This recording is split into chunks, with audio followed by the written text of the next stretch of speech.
welcome to a Gem of a Secret podcast. My name's Donna. And my name is Coco Gem Holiday. How you doing tonight, Coco? So I'm doing, let's do that. I'm doing, today. Today was a long day at work, honestly. Yeah. It was. Today was a long day at work, and I had a lot of frustrations today, but it honestly was a good day. It was a good day. That's good. Yeah. Let's get into what are you wearing this evening? Well, I am still furious at our government, so I'm just dressed in all black and red to show that I'm the fun little anarchist that I am. I have, like a little diagonal slit down the side that shows the anarchist flag colors. The beautiful anarcho-communist that I am. Because, you know what? That's, like, all I have on my mind lately.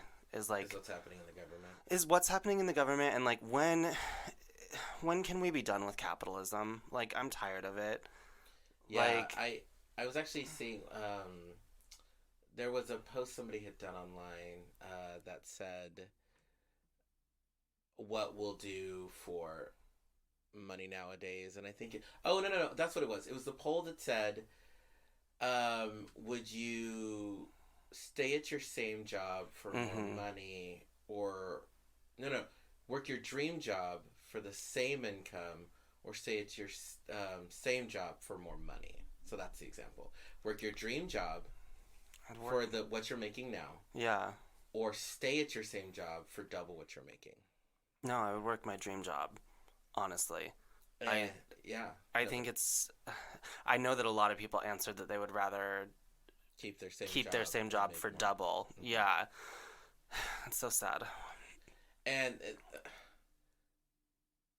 the funny thing is, so I don't know if the job I have now, at the time of recording this, because I just hit the pinnacle point of my job. Mm-hmm. I don't know if it's my dream job, but it's what I went to. It's exactly the title that I got my master's degree in, which is IT management. And as of the time of filming this, last week on Monday, I started as an IT manager. Yeah. So it's the job I worked for. I don't know if it's my dream job anymore. So when I read that, it's really difficult for me to answer, feeling like if it's capitalistic or not, because I worked so hard for this, and I'm so happy that I made it here, because this was a really big goal. So yeah, it was my goal job. It was my goal job. Yeah. So staying at my same job for more money, then I was like, yeah, it's my goal job. This is what I wanted. This is what I worked for, right? But you wouldn't call it your dream job. Yeah, I don't know. The thing is, I'm actually really enjoying it. A lot. It's only been a week, but it's been a lot of fun. It's hard. What if you got paid the amount to perform and go on all these cruises and do all the drag stuff that you do? Well, actually, the funny thing about that is I had texted somebody yesterday that I think I'm losing a little bit of my passion for drag right now. And sometimes it goes in phases. You and I have both been there. Ebbs and flows. Yeah, it ebbs and flows. But I don't know. I feel like I'm on a really large downward flow. I actually did not take my first booking. I had no gigs that day, but I actually said no to a booking.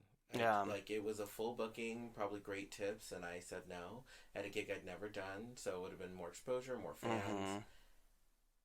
And I said no, because that's not normally who I am. I know drag does wear on your body. I'm getting older and I'm getting more tired, but does that have anything to do with the burnout of having a career and doing drag in order to try and stay afloat?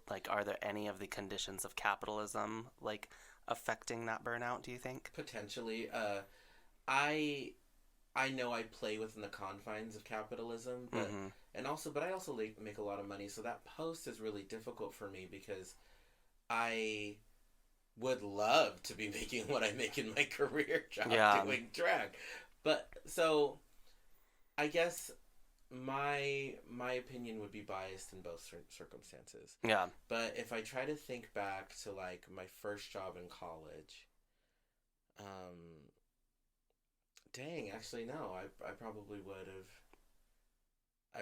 have also stayed at the same job, making or double that amount of money, because I had big dreams that like outside of work Yeah. that I wanted to be able to accomplish because we do live in a capitalistic society and I needed money to make those things and I would need money to make those things happen. Yeah. And that feels like a faster way to get there and it's the enemy you already know. Mm-hmm. Yeah, see, I just don't want to do any of that.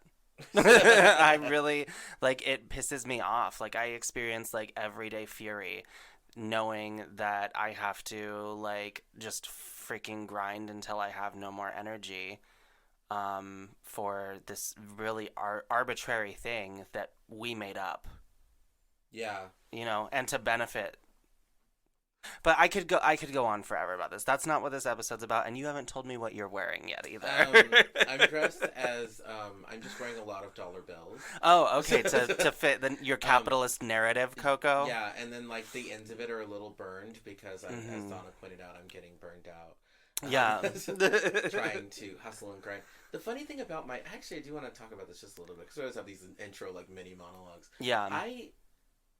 I literally, so my family has always been hustlers. Like they've always been like side hustle after side hustle, making their money. All my family has big houses and like, Yeah. except for my mom, she was the outlier who just, didn't make the big coin in her life. And she was very dedicated to family and community service and giving back.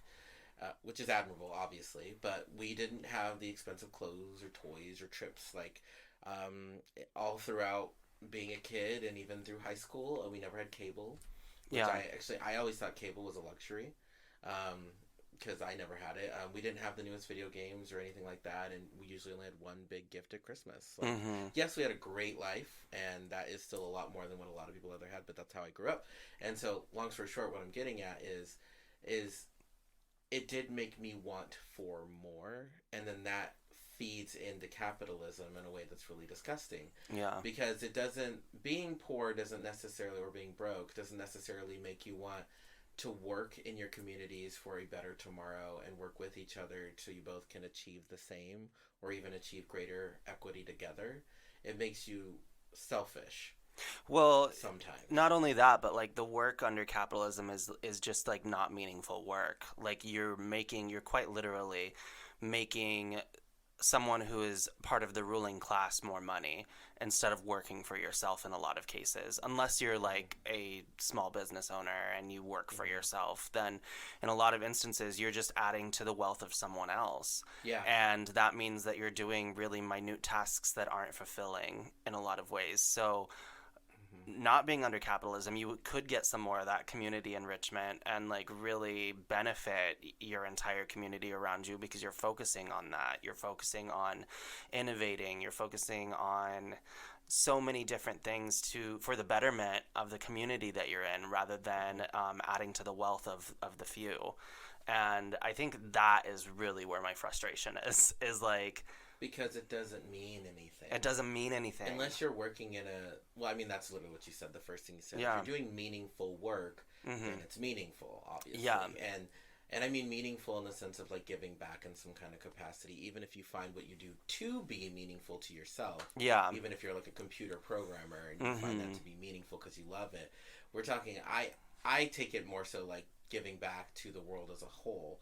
And that I do miss that feeling because I worked at a nonprofit for 8 or 9 years, and I felt like even though I wasn't on the front lines helping clients, patients, participants, families, I felt like I was part of something that was giving back. Part of a greater system that was doing that. Greater system that was doing a lot of great work. And like I would love reading our annual report. And just in case people do find out where I work and whatever and like complain about this episode, I do have a caveat to add just in case this winds up in an HR meeting. Working for a nonprofit is a lot different than working for a for-profit. Yeah. Like they did literally community services, and so I do miss that aspect of it, of physically helping people. Yeah. Where I work now is great, and they have a lot of community resource programs, but they aren't the ones necessarily like helping expectant moms. Yeah, they're not the ones that are directly responsible for those kinds of things. Yeah, I mean, I definitely get that. Yeah, it's really hard, and I think it's just like it's taken a big toll on my mental health. Yeah. Too, because I'm like, what is the point of this all? Like, yeah, I mean, like, before I got off my tangent, it's literally I'm giving money to most of us, when we work, we're just giving money to either a bigger or smaller corporation that may or may not do great things for the community. And you're like, what is... And it does make you ask, what's the point? Yeah. Well, I mean, even if you're working for, like, a smaller corporation and the person that is benefiting from your labor is someone that you would want to avoid in a parking lot if you came across them. Not that I'm speaking from experience. But yeah, like, it's just, it can get really, really depressing, so... Yeah, so which my mini rant is capitalism. yeah, which would, I mean, like, even doing this, like, it would be amazing if this is something that could sustain us, and it would also mean that we could both put more effort into this. Yeah. But that is the crappy thing about all this, is like, this is something that we genuinely enjoy doing, but because it doesn't pay the bills, it's something that we have to focus less effort on. Yeah, because I have so when I get less burnout, like when I have moments where I can really like breathe and get my head above water, I actually have come to love and appreciate my creative outlets, because I might not be artistic, like I can't draw for shit and whatever, but like I find creativity in some of the things that I do, like cool ideas for podcasts and how to market that, and like I find marketing to be creative, like how you can get to an audience and like say certain things, or like coming up with cool unique names for drag shows and titles of episodes, and like I feel like that is a creative process, even though it's not fine arts, and I love those aspects, and I'd love to like put more time into it, especially because we've done our... By the time this episode comes out, we've done our live show. Yeah. And that was actually really cool. It was really cool. To be able to get to talk with our community about just issues and stuff like that. And that felt like giving back, and that fed my soul in a really good way. Yeah, thank you for everyone who was there, by the way. It was really neat to talk to y'all during the break and after we got done with the recording. That episode will be exclusively released to Patreon here sometime in the coming month, and eventually we'll make it onto our regular show, but just keep an eye out for that. And it was, like I said, it was something that felt very enriching and fun to do. Yeah, absolutely. Yeah. So before we get into our next topic, I should ask, Donna, how are you doing this evening? I will let you know after this brief commercial break. Drag Danger Zone is a monthly showcase featuring new and established performers every month, every fourth Thursday at Mississippi Pizza, located at 3552 North Mississippi Avenue. This fun cabaret variety show is hosted by Marla Darling, Valerie DeVille, and DJ Aurora. For ticket info, find us on Instagram at Drag Danger Zone PDX or Facebook at Drag Danger Zone. And get into the zone. The Drag Danger Zone, that is. Hey, are you kind of sick and tired of going downtown to watch quality drag shows? We're bringing you a specialty drag show to your neighborhood bar at the Montevilla Saloon. It is every last Sunday of the month at 7 o'clock p.m., so you can see downtown drag just in your backyard. Located at 8012 Northeast Gleason Street. Once again, that's 8012 Northeast Gleason Street. Be on the lookout for more information. It's a podcast with Coco and Donatella podcast. Tune into What They Tell You podcast with Coco and Donatella podcast. Well, Coco, I am feeling like, although I'm very disillusioned with capitalism, love is in the air. Love is in the air. Because we're talking about the difference between healthy relationships and toxic relationships. Yes. So currently at the time of filming this, Donna and I are both in healthy relationships, and and even saying it that way is healthy. I know that the future can change in a heartbeat. It could even change before this episode releases. I understand that. But I've learned a lot of lessons as of today, being in a healthy relationship versus being in toxic ones. Donna and I have been in lots and lots of fun, toxic relationships. Yeah. And so it's really nice to, even in this brief moment, to appreciate and be happy to being in healthy ones. Yeah. Honestly. Definitely. So let me kind of interview just a little bit, and then you can interview me a little bit on this because, I've been one longer. So, what's the biggest, difference between, let's even start with the hard subjects. Let's trigger warning right here for anybody. What's the difference between, being in an abusive relationship and being in a healthy one? Oh, wow. She's Well, I mean, there's the gaslighting, the putting down, the constant turmoil. Yeah, that's abuse, And as much as you may be completely blinded to it in the moment because you're so in love with the person, in quotes, that's not love, by the way. You're so enamored with the person because they're pretty or because they have, maybe they're older and they buy you gifts or, they give you something that you haven't gotten in other relationships. They also definitely cause you a lot more harm than good. And so I think in those situations, especially in abusive relationships, it's really easy to hold on to the few things that are good and ignore the bad. And you kind of get to create your own narrative in those relationships while everyone else around you sees what's going on. And you honestly lose a lot of friendships because of that. When I was in abusive relationships, none of my friends wanted to really be around me. No. Did you find yourself...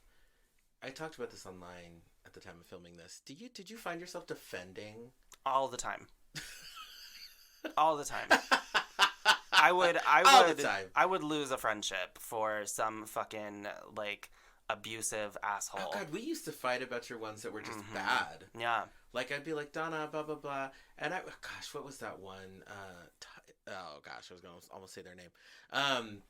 Because we don't want to trash talk people on this podcast like that. Yeah. But I remember that one, the one we learned to sew with. And yes. I remember something happened, and I was like, "Girl," and you're like, "He has issues with something." We just went off on me. Yeah, we had full on fights over that. Because he was garbage. Oh, he was utter garbage. Yeah, yeah. No, I would always defend, constantly defend, and it was because. Like I said, there's those few good things that they brought that maybe I didn't get in other relationships because it was and that's the bare minimum too. That's the shitty thing. It's like, oh, he surprised me for a date night out, after being shitty consecutively for the past 3 weeks. Oh, he's my dreamboat, no. Yeah. Well, and that's the moment too. The whole, I said this online, the people, oh my gosh, two things. I am getting so sick and tired of hearing this line.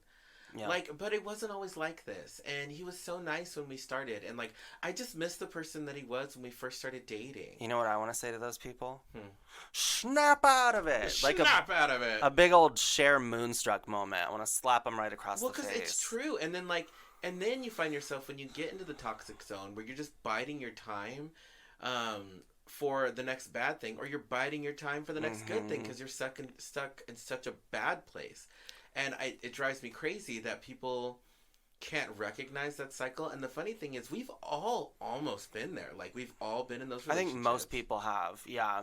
Right. Yeah. And that's so funny about the gift thing. My very first boyfriend, who I still have struggles with thinking about, every time we would get into a fight, he'd buy me roses. And I love roses. And I remember, even the roses stopped working. And I have to admit, though, I was the toxic person in that relationship because I couldn't appreciate, I couldn't appreciate this person in the way that they needed to be appreciated. Yeah. And that sounds abusive, I know. But, no, I was that person who, unless it was perfect, I would manipulate and be controlling and be gross. Yeah. And I think, before the term was even popular, I used to gaslight so bad. I would morph reality into making myself a victim so the person would care for me more. Yeah. Because I had so many damages about feeling like I could never be cared for. So if the person wasn't caring for me consistently and outwardly, that I would become a gross monster of a person. Yeah. And so many toxic, horrible things. But it's also probably why me and Adam work out, is because Adam incessantly shows me care and appreciation. Yes. Yes. because that's the thing too. By the way, like I want to caveat a lot of the stuff that we're going to talk about here with this part of the episode is that, and this hurts people's feelings when I say this, but sometimes a person doesn't necessarily change for a person. Like when you see your ex being with somebody and they treat them a lot better, it might not be because they're changed. It's because they're more compatible with that next person than they were with you. Yeah. And so you're like, God, if they would have did all that stuff with me, like they would have been great. Be like, well, you probably weren't giving them all the things that they also needed to be the person that you wanted them to be. Adam has like made me grow. Yeah. Growing is a term I like to use instead of change. I've grown with Adam to being less crazy, less out of my mind and out of sorts about how I should react in negative circumstances. I'm actually able to communicate the phrase, you might be right in this argument, but because you snapped at me, it makes you wrong. Yeah. Like, I can healthily communicate that in this relationship. Something that you can process and, and then be receptive about it as well. Yes. Yeah. No, I know exactly what you're talking about. It's where even if, like, you would have brought it up in past situations, it would have just brought a whole nother fight. Oh, God, just so many arguments. Yeah. So many arguments. So, you've even been, especially with my ex-relationship, but you've been in other people's relationships, next to other people's relationships where, like, it went toxic and got physically violent at times. Yeah. It's actually how we became roommates. Yep. I moved away from a situation where that happened. What have you seen to be a difference in those relationships where it got physically violent versus like where you see yourself in your current relationship? Like, because you obviously saw like where it was building up in different capacities. Yeah. Well, I think it also, like, I mean, a big thing in those situations a lot of the time is conditions. And it's like if you have two really jealous people drinking and going out to the bars together, like, and someone gets a little handsy at one point and it causes like a big uproarious kind of like confrontation, then it just spells out trouble. Yeah. So like for me now, like being a sober person and having a clear head in dating someone is like something that I've never really been used to, you know, because even when I was younger, I was drinking, and you know, if I wasn't drinking, then I was doing drugs or something. So it's like I think having like the cognitive ability and the thought processes to where you are very clear-headed and you can think through situations and it's not clouded by alcohol or any other substance is incredibly important. But yeah, also, like, I mean, going back to that, like, even the jealousy alone is something that can ruin a relationship. It doesn't have to have alcohol involved, but I think it exacerbates it. Yeah. Yeah, I think so. I there's a lot of toxicity that can come from drinking together. I will admit, I don't know, no, I might have said this before, but the two biggest fights where, like, my ex-husband destroyed my house, he was drunk. Yeah. I don't think I ever really talk about that a lot. No, he was, yeah. Yeah, he was drunk when those things happened. He ditched my events to go out drinking. I always say that he didn't come, but, like, I don't know how often, because I never really prioritized the drinking aspect of that fight. If somebody were to ask me today, as I'm processing and unpacking on this episode, if somebody were to ask me, do you think he would have did those things if he was sober? I can honestly say I think he would have. Yeah. Like, his temper didn't ever seem to be super alcohol related. It seemed like it got there faster when alcohol was involved. But, like, because we weren't heavy drinkers. And actually, I don't know if we were heavy drinkers, as I attacked Donna in this comment, because we hung out with Donna and she would go to town. I was a heavy drinker. So that was how I dealt with my issues. I don't know. Yeah.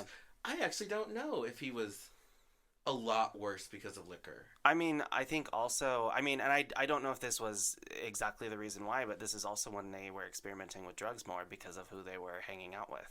True. They were doing a lot more drugs. Yeah. Yeah, I don't know. Actually, that's something I'm gonna have to. I don't think it helped the situation at all. Oh, absolutely. But yeah, I'm gonna have to unpack that a lot later. I think it was a combination of things. I think it obviously the conditions made it worse, but they had kind of their own mind made up about what was going on with the two of you, and that manifested in some really awful and ugly ways. Yeah. So let's switch gears and talk about some of the happies versus the negatives. Yeah. So what is something that you've noticed in a positive way that never occurred to you in any of your past relationships? Like, I think honestly it was just kind of taking things from the situations and learning. One of the biggest things that I learned about myself is like the whole fantasy bonding aspect. Yeah. Projecting that like person onto someone who's not that person. Right.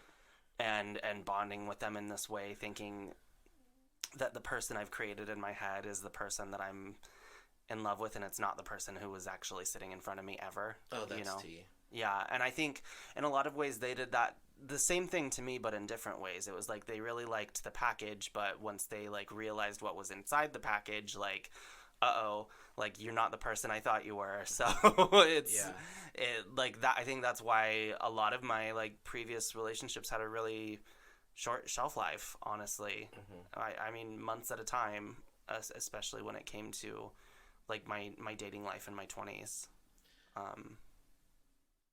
I think, well, now I want to ask, what things do you think you're still in danger of, even though you've changed a lot since your 20s? Yeah.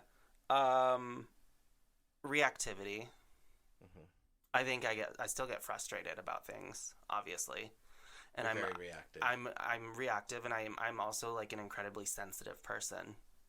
I like if something happens that hurts my feelings, I don't have a way really of hiding it. And I also don't immediately want to talk about it.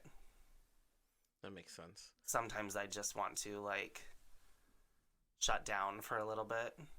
And so like that, I think that can cause problems is like if my partner's asking me like what's wrong and I don't want to like open up about what's going on, it can obviously cause breakdowns in communication. I think there's something that I have noticed about you a little bit in a lot of different aspects is you're still a people pleaser a little bit in relationships. Yeah. You give a lot more of yourself. And not saying in this one that you're not getting in return. I'm saying you still give so much of yourself. Yeah. I remember, this is funny.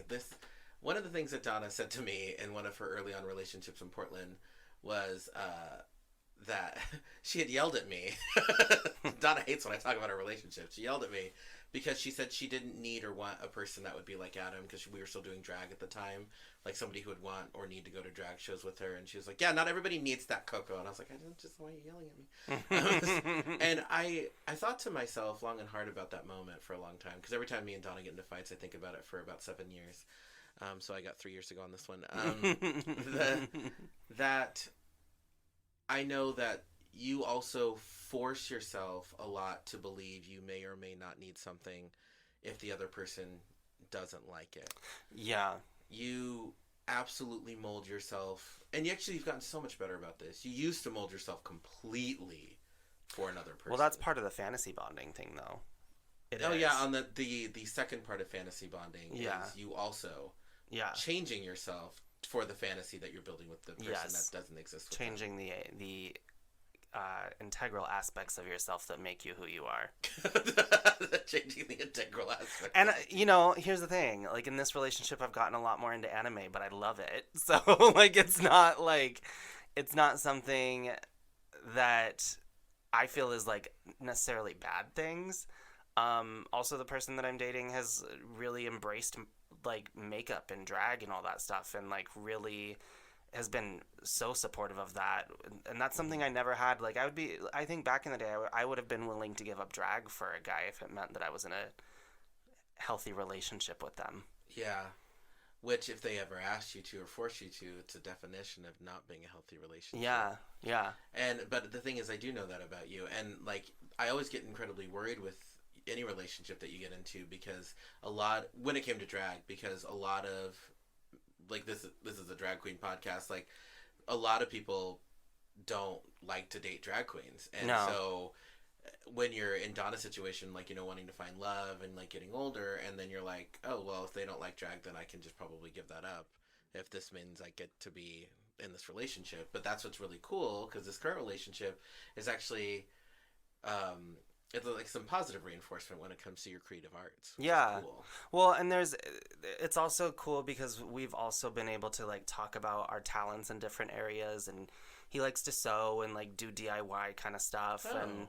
and we've talked about going to cons and like cosplaying and stuff like that, where there's a lot of crossover with what you do with drag and also with like the whole DIY aspect of things. So it's like there's a lot of crossover actually. there's eventually something that we could do together and bond over together with that. So like That's actually really cool. that's something that we've talked about, and it's like, yeah, it's, you know, it's not, drag and my femininity is not something that I feel ashamed of at all in this relationship, and that's Oof. something that I've not felt.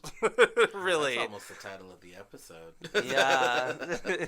It's something I'm not ashamed of at all in this relationship. Yeah. Wow, I love that. I've had some recent revelations as well. Me and Adam have been together roughly about 4 or 5 years, something like that. And I used to celebrate in every relationship I was in. I celebrated month anniversaries and anniversaries. And that is something that broke in me. It's not something I grew out of. It's something that broke in me because I used to celebrate these pivotal moments because I never thought I would deserve love. Now, when I got with Adam, I wanted to celebrate month anniversaries and anniversaries, but I was too fearful that I would just end up like my past relationships. And so I stopped doing those things. And that does make me sad. But one thing that has been really a consistent for me, so this is my answer to myself about what's something that you didn't realize in this relationship, you know, like that was positive for you, is that I don't feel as guilty about not doing those things with Adam because he gives me that constant reassurance that I need as a person who has abandonment issues from relationships. I think actually healthy abandonment relationships because when they don't work out a lot, you start realizing, if you wonder if it's you, that when I got with Adam, then he's treated me in this way. It made me feel like, oh no, those relationships just weren't right. It's also a sign of like trauma too. Yeah, the constant reassurance, because that's something that I've noticed I need too, in a lot of ways. The constant reassurance because you doubt yourself because of the things that you've been through and because of how other people in the past have treated you. And obviously it's things that start like with your family unit, and you try to seek out in other people, and then you don't get that in other people as you are in this journey dating. And so it's like you have to be willing to find someone who's going to communicate and work through that type of stuff with you. Yeah. And not think you feel bad about it. Like, I did say it on an earlier episode too, that my first boyfriend ever, he said to me that line, well, I wouldn't be with you if I didn't want to be with you, which is the most negative thing in the world. And I see that in movies nowadays too. Be like, I wouldn't say I love you if I didn't love you. That's not reassuring. That is the bare minimum. Yeah. And it always came off, and I used to always tell myself, I was like, why does that feel so weird? Every time you'd say that, I wouldn't be with you if I didn't want to be with you. Yeah. It's like, great. Yeah. I hate that phrase. And it's like, show me. Yeah, like, show me. Show me, goddammit. Make me feel appreciative and loved and happy. And I recognize too that there is so many times where I need that reassurance in more tangible ways so I can feel like I want to know that my love, the fire, the passion isn't dying either. Yeah. I want it to still be as exciting as it was last week. And it's not because I'm trying to hold on to that feeling. It's also just because I want it to be proven consistently. Yeah. And I think that that's okay. No, I think that's okay. It's also something too that over time will become less and less. Yeah.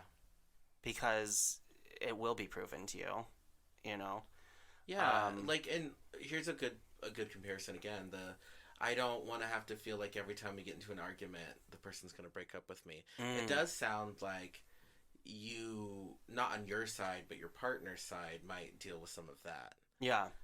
Based on some of the disagreements that you may have had, like when you were telling me about it, like having somebody consistently apologize also is an indication on their side that their fights in their past relationships were always like, the person probably said things like, well, I guess we just probably shouldn't be together then. Yeah, like giving them ultimatums and things were like deal breakers, or, Yeah, it's almost like threatening and holding the relationship for hostage at that point.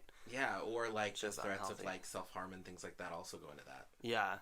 which Yeah. is super unfair. Oh my gosh, so incredibly toxic. So So incredibly toxic. I think speaking of that, like, so we've kind of, I mean, I don't want to call anyone out, but we've also like witnessed a lot of toxic relationships just as outsiders and as like trying to make friends Yeah. over the last few years that we've lived here. Yeah. And even, I mean, obviously, even before then, we knew a lot of toxic relationships when we were in Junction too. So, I guess like being on the other end of it, I realize why I had a lot of those friends in college that like didn't want anything to do with me when I kept giving toxic relationships chances. Mm-hmm. Like I get it because it monopolizes your friend's time, and it's like they don't want to hear about it anymore. Yeah. And Because, like, in every conversation ends up there. Yeah. It would always end up there. Yeah. About, like, you BSing about your relationship. Yeah. And I said this online, like, you have to, everybody, listen. You have to give your friends the whole story, like, in good and negative moments. Like, you need to be like, oh my gosh, my partner was so sweet today. They bought me flowers. You have to be like, oh my gosh, like my partner sent me the cutest text. And then you can also be like, my partner was such an ass today. You have to give the whole story to your friends because what will happen is your friends will start believing the narrative you give them. And if all you do with your friends is vent about your partner, guess what? When you start having that part where you get to being toxic, your friends are just going to be like, I don't care, leave him. I don't sounds care like garbage. because I've told you 1,000 times already that they're shitty based off of what you're telling me, and you're not doing it. So yeah, me and Donna actually checked out recently. We're not calling anybody out, but we checked out recently because I've been giving Donna advice for over a decade, and now she's has some masterful skills within herself with like all the self work she's done, plus the therapy I've given her. And so like now she also gives some awesome advice. She's given me great advice recently about relationships. And so like, but we're also still those people who are like kind of not one and dones, but like, hey girl, like you should maybe do X, Y, and Z. I can only repeat myself so many times. I can only give the same advice so many times before I get sick of my own advice coming out of my mouth again, you know? And I get sick of you not taking any of it in, you know? Mm-hmm. Like it going, like you not processing any of it, you know? Like I think that's where the frustration lies there. I don't know, because I can't even say, you know, like I look back on the person that I was and how when you would give me advice or other friends would give me advice, yes, I would like definitely take it into account, but I don't know if it ever really got that bad to where it was like I was just completely not listening to anything or even really acknowledging it. You would acknowledge and then make your own choice, and it usually was still along the lines The opposite choice. opposite of the thing that I told you to do. But I know everybody listening to this podcast are like, Coco, that's how people grow. And I get that. I get that. I guess what I'm venting about is maybe take some personal accountability and this doesn't make us shitty friends. What it is like take some personal accountability that if you did absolutely the opposite, you can't expect your friends to have the same level of compassion. Yes. When you come to them again with the exact same issue. It's not saying they don't love you. It's just like, girl, I literally said last week. I guess the good thing with my situations is that my relationships were always so short-lived, so it wasn't happening over and over again with the same person. Like, usually they were gone in a couple of months, so it wasn't like it was like a long stake investment in you telling me the same shit over and over again. It happened with multiple different people. Yeah, there's the same advice with multiple different people. And that's fine though, but like we all had to grow, and like but the other thing too is I wish I would have had a friend who would give me consistent advice. Like a lot of people really never gave me a lot of advice about my ex-husband. Yeah. Like they just didn't. And we just kind of drank about it. Yeah, we kind of talked about it, but it would always be like, I mean, I remember one time I came up with a plan about how to make it better, and I wrote about this online today. I came up with a plan about, you know, because once again, like the first part of this episode, we said, if we could just get back to where we were. I had a plan that was to get back to where we were. Yeah. And so we got into an argument, obviously, because arguments are always so common in toxic relationships. And I said something along the lines of like I tried to be understanding when the fight happened. I was like, Yeah. hey, like, let me calm down. Let me not get angry. I spoke calmly. I spoke softly. I had all of these tools in my toolbox, and the fight still ended up being. It hurt me more. Yeah. Because now, I do mean this. It hurt me more because I remember him saying, because I had asked him why did he tear apart this thing that he broke, in a very calm voice, and in a very returning calm voice, because I was calm.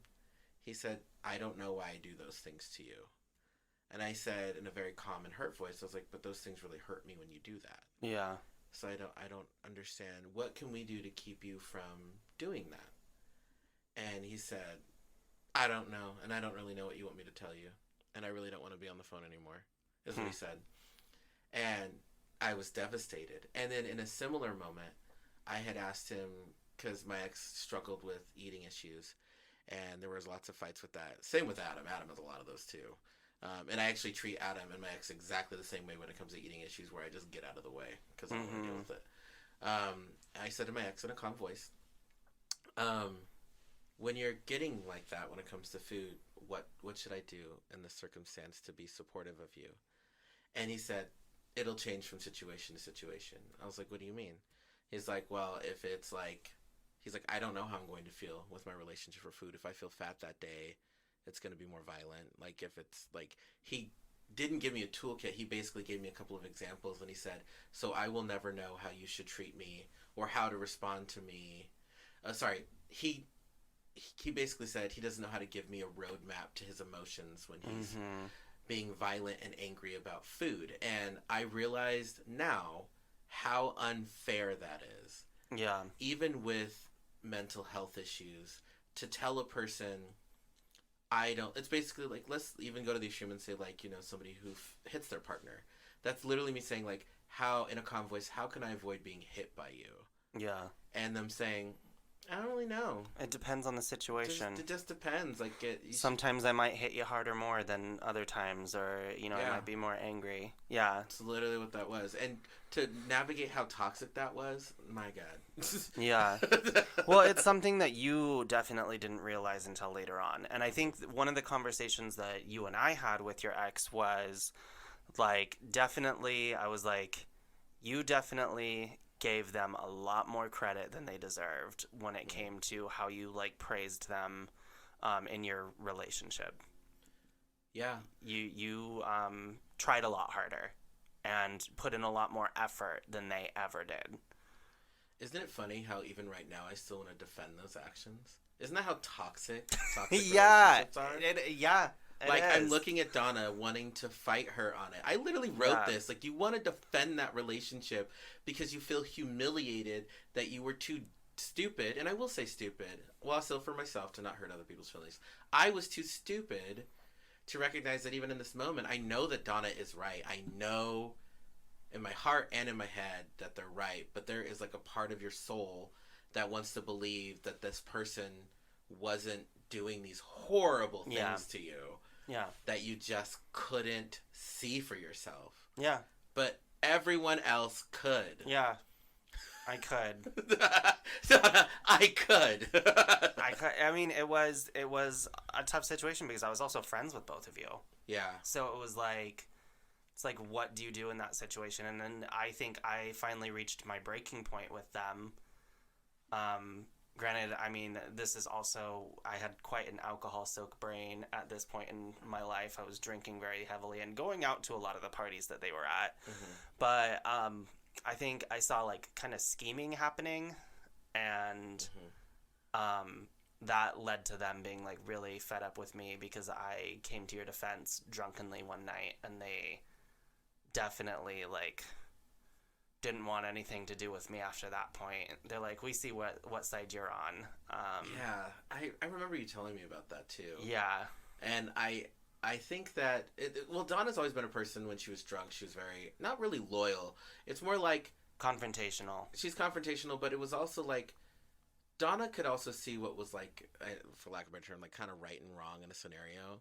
Like Donna's that girl who's like, when we're all drunk, like let's steal that sign, and Donna's like, that's stupid. Like, Yeah. don't do that.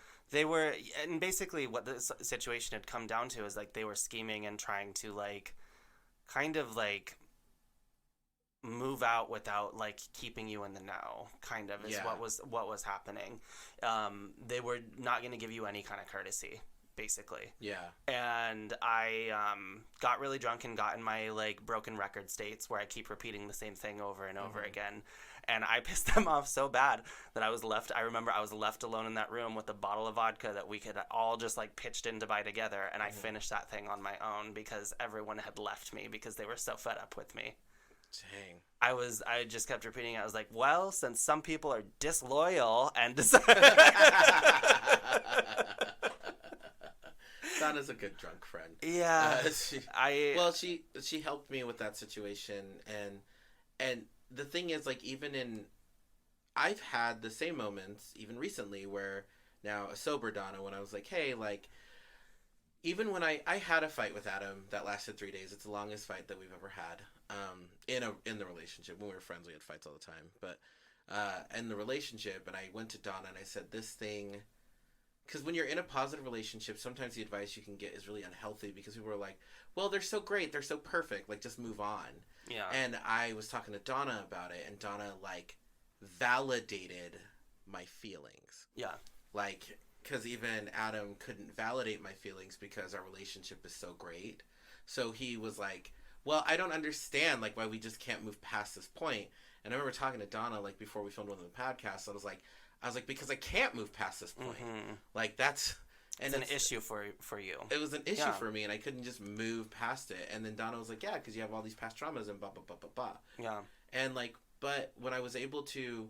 So I basically took all the words that Donna gave me and then actually applied it to Adam, saying, like... I actually did. I said, I talked to Donna about this, and she made a good point, and this is why this is affecting me so much. And we were able to have this really great, beautiful, open dialogue. And so one of the other positive tips I want to add in here is open dialogue is super So important. effing important. So important. And as much as sometimes, because like I said earlier, I do find myself sometimes shutting down when I like get uncomfortable with something instead of just like being open and communicating. Yeah. Like, it is so much easier to just have that conversation, and then you can give yourself all the time you need, like, to be like, okay, need a little bit of space right now, but I need to express this to you. Like, rather than holding it in and creating resentments or, you know, just like being frustrated with the person without actually having any sort of open dialogue, it's just so much healthier to do that. It's so much healthier to do that because creating resentments is what leads to that long-term toxicity, you know? Yeah, absolutely. Because it's okay. So here's the other thing about open dialogues. And this is confusing for some people, and so I'll just try to be concise with it. When I say open dialogues, I am literally talking about the part of the conversation that makes you uncomfortable. Yeah. And I mean the part that actually hurts your partner's feelings. But if you care about them, you can be honest in a way that is tactful and open. Like, let's talk about a difficult subject, especially in queer relationships, wanting to have an open relationship. Yes. Like, that, me and Adam have had that conversation in a way that has been really healthy and freeing for both parts, to where both people don't feel like it's a compromise. It feels like it was a conversation. Like saying, like, hey, I am feeling like maybe we should talk about this. An open dialogue isn't you telling your partner what you want, per se, especially if it's going to affect them. Saying, like, well, I'm going to bust a hole in your wall. Like, that's not an open dialogue. Saying, like, hey, I'm really considering and having feelings about, like, maybe we should potentially put a hole here. What are your thoughts on that? Yeah. Like, that's an open dialogue. It's the things that can negatively impact your partner, and actually saving those conversations for when your partner is ready to receive them. And even having an open dialogue like, hey, I have a difficult conversation I kind of want to have with you. It might hurt your feelings. I'm not sure, but like, are you open Like to having that now? a pre-conversation to the conversation. Yeah, I've Like a actually had preview. that Yeah. a few times, and Adam's even said to me sometimes, like, "Hey, I wanted to talk to you about something, and I'm not sure Are you how you're open gonna to feel." receiving this right now? Yeah, and like, Yeah. no, I'm not really feeling that at the moment, but maybe we should talk about it later. Yeah. Like, Let's put a pin in it. definitely put a pin in it, and Yeah. and it's been really helpful. Yeah. If I could give any advice about this entire episode, open communication would probably be the one. Yeah. I agree. Be candid, be open, and honestly, I think that comes with being in a healthy situation. That's not something that you're afraid to do, you know? Yeah, and there's a difference too. I want to know how you feel about this too. Mm-hmm. I don't like hurting Adam's feelings, and it's different than how I felt in past relationships. When I hurt any past relationships' feelings, I felt really guilty about it. But then I also felt, I guess the best word would be relieved that I hurt them so they know how I feel. Yeah. With Adam, when I hurt his feelings, I never feel happy or relieved when his feelings are hurt. Yeah. I just feel upset that he's hurt. I think that shows growth and healthy. That shows that it's a healthy situation. Because you don't ever want to hurt your partner, you know. I think in those past situations, maybe the reason why you felt that way is because there was resentments. And it's because you had been hurt by those people. Yeah. And so it felt good for them to experience it, what you were experiencing so consecutively. Well, and both. It's both things you said. Yeah. It's selfish. Yeah. To feel happy that you've hurt somebody's feelings because it gives you, you're trying to let them know how you feel. It's literally like that episode of Euphoria we were watching. Yeah. Where she did all these things to hurt this person, and when he was hurt, she felt a little happy about it. Yeah. Because he finally understood how she felt. I think that kind of behavior is immature and incredibly selfish. Because even adults still do that. Yeah. Oh, definitely. But then the second part of it is also right, is that I had resentments. Yeah. For how I was being treated. And so it made me feel good that they were hurt. Yeah. Which is not love. No. I mean, some people might say, well, that's just a little human. Like, they hurt you, you want them to feel bad. It's like, yeah, I want them to feel bad, but I don't want to feel happy that they feel bad. Yeah. That's not healthy. That's incredibly toxic. Like, but I mean, I think that if, like I said, if that is a reaction, then it's a big indicator that the relationship isn't a healthy one to begin with, and there's obviously been some resentments and toxicity that's happened in the past. So I need advice. So one thing I struggle with is crying. Yeah. Like, because you're a crybaby. I am. Fully. I will admit that.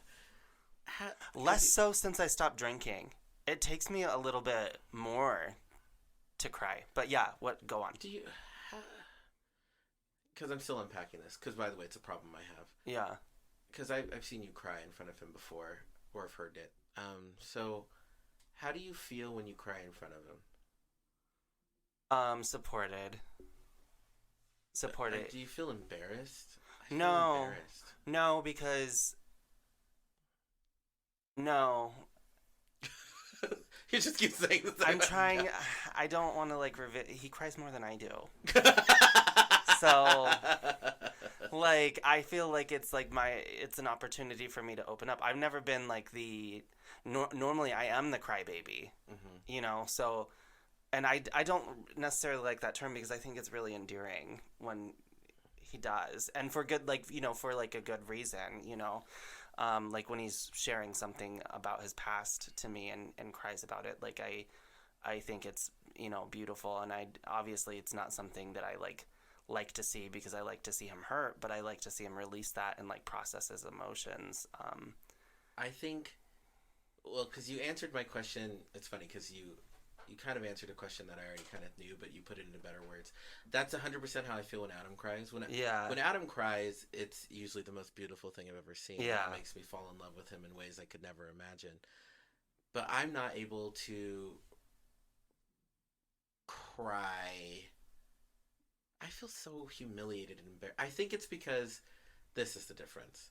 It's because I'm such a strong person in our relationship, and he calls me strong on the internet. Yeah. That I hate when I am to that point because it makes me feel vulnerable weak to him and vulnerable.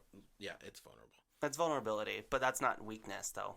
Vulnerability is not the same. They're not the same. There's a lot of strength in vulnerability, and we are human. We are, we are these completely flawed beings, and it's okay to like express our emotions and feel things so deeply that it causes our eyes to leak a little bit, But that's something that I encourage you to like be more open to like connecting with that vulnerability. That is terrifying. How dare you? That is absolutely terrifying. I know that I was probably like overly connected. Like I think a lot of the reason why I cry, like I said, I am sensitive, not soft. Which is not something that I really it's not something that I really like to brag about, the fact that I am sensitive and not soft, but I also know where it comes from. I was yelled at a shit ton as a kid. Oh yeah. I was yelled at so many times, and like my first reaction to like the raising of the voices would be to cry. Like it was just I would just start crying if like adults talked to me like that. And it's something that I've had to like learn to like. I'm incredibly sensitive to people's tones, so when I sense a tone change in someone, to me it does like make me that's how I feel that way around you though, because your tone changes, you're reactive as shit, and like when your tone changes to being angry, like I have a fight or flight response for it, and 90% of the time it's usually a flight from it. You're like, I'm gonna give her some space. She's fucking angry. It sucks when we're in a car together. Oh my god, I don't know what to do now. Yeah. No, God, and you don't. Oh man, you do change too when you get snapped at. You do not like it. No, I hate it. Every single relationship you've ever been in, when you get snapped at, you snap back. Yeah. You're firm back now. Yeah, but I don't necessarily like. It's not to the level that it used to be. Oh yeah. Yeah. Yeah, you don't like being talked. I used to give like 100 if someone gave me 10. I gave 1,000 if somebody gave me 4. Like, no, I super get that. Yeah. I think, God, I feel really actually relieved saying that. I've been struggling with that recently because, like, I'm older. I know that my parents are gonna pass away. Probably soonish in some capacity. My mom's already talking about putting me on the deed to her house. Yeah. And I just want to know, like when this is why. When my grandma died, me and my ex-husband were in a fight. And he was really bad about making me feel comforted and loved. Mm-hmm. And Adam will absolutely make me feel comforted and loved, but now I have trauma associated with death. Yeah. Because my ex-husband couldn't pull his head out of his ass because we got into an argument. To be there for me on a 4-hour car ride to Denver to a funeral while I was crying and being terrible, like where I was just being a mess alone. Yeah. Grieving someone alone is awful. Even in a room full of people who were all grieving the same thing. Yeah. Ugh. I think you'll be surprised. I think you'll be comforted, and you will be... like, in the moment when you are having to grieve, you will feel the support that you've always wanted with Adam because of the differences in your guys' relationship. Oh, God, I'm probably going to start crying and never be able to stop crying at him. And he's going to be like, oh, God, I didn't realize you were such a crybaby. Yeah, well, I mean, but I think that's, like we've been talking about, that's the difference between something healthy and something not healthy, Yeah. Yeah, I think that makes sense. These full circle moments where Donna's using her education to give me therapy. To all these listeners. Can't wait for this episode to blow up when we're famous someday. Oh. Girl is a mess. Well, we all are. Like I said before, we're all queer and a little bit in a stage of arrested development to some level. God, So I hate that show. Yeah, I think that well, actually, let's leave it on a little bit more of a positive note than that depressing shit.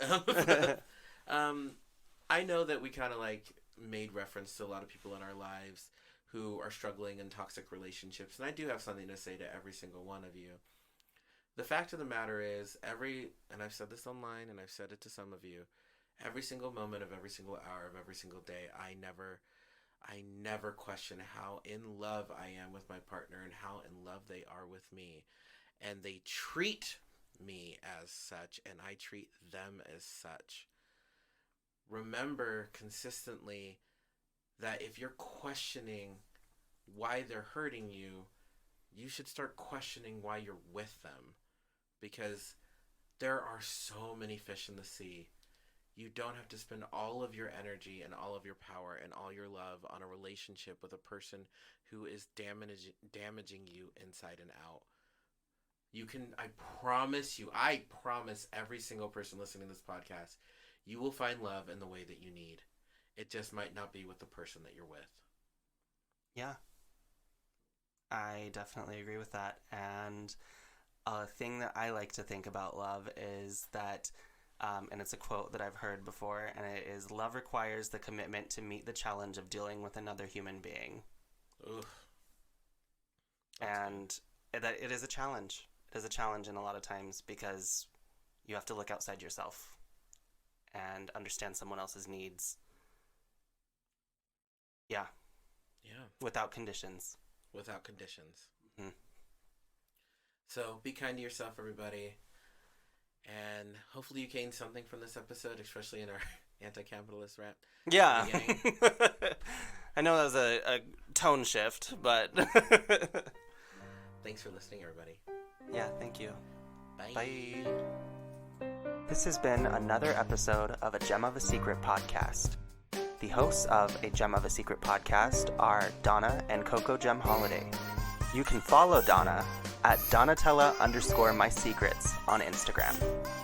You may follow Coco Gem Holiday at Coco Gem Holiday on Instagram. Original music by Touche Douche and Party Favors. You can follow them respectively at Touche Likes Beef and Party Favors Music on Instagram. For more content, follow them online at www.agemofasecretpodcast.com. That is www.agemofasecretpodcast.com.